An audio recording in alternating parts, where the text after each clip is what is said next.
For 37 and 38, we're given two secants intersecting at a point outside the circle. Here we're asked for the measure of an angle. Here we're asked for the measure of an arc. So kind of switching gears here, we're not looking at arc length anymore. You're not doing whole times external.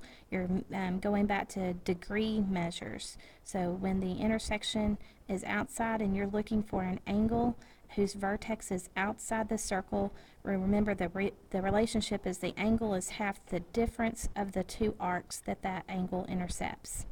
So these are two separate problems. They don't build on one another, so I took that drawing and made it two separate times for us to look at individually.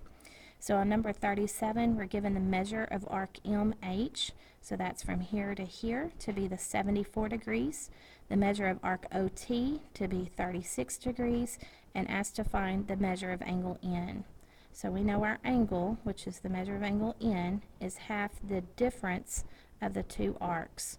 So half of 74 minus 36. So 74 minus 36 is 38, so we want half of 38, which is 19.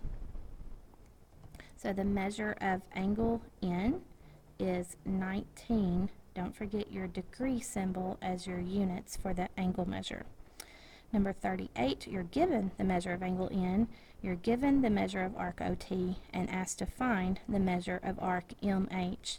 So that's why it's important that you always write an equation and not just an expression to find your angle measures. Now you know that the 21 goes in for the measure of the angle, and you have half the difference of the two arcs.